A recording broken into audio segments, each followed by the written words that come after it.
Қазақ боксының атасы Шоқыр Бөлтекұлының жатқан жері жайлы болсын. Зираттап әдейілеп осында келіп, Кеңсай зиратына келіп құран бағыштадым. Ең бірінші осында Марат екеуміз келгенбіз. Міне белі қойған елдің туған елінен деген жазуы бар. Міне көріңіз. Ал Маңғыстаудың тумасы, өздерің білесіңдер, жетім өскен, соғысқа қатысқан, былғары қолбақ шебері, ең бірінші бокстан спорт шебері болған қазақтың арасында. Жатқан жер торқау болсын. Енді мына бокс әліппесінің авторы мен ғой. Менің аты жөнім Қамбаров Әли. Бірақ естуімізше Шоқыр Бөлтекұлы кезінде бокс тарихын жазған, бокс әдістемесін жазған деп естідім.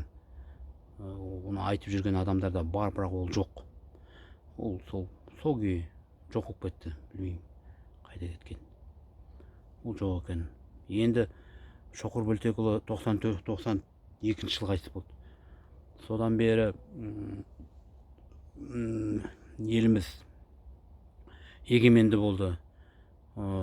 30 жылда тұңғыш қазақ бокс әліппесін жазған мен.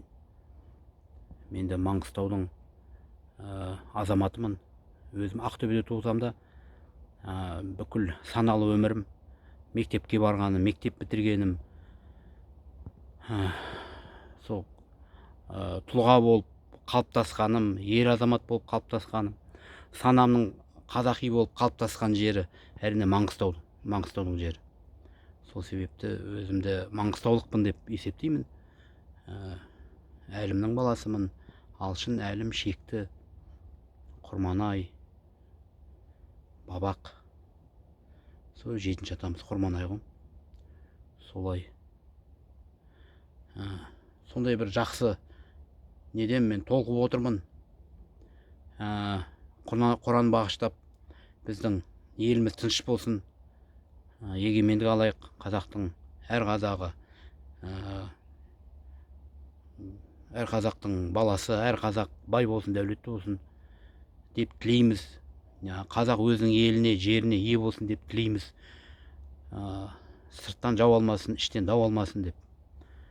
Әумин.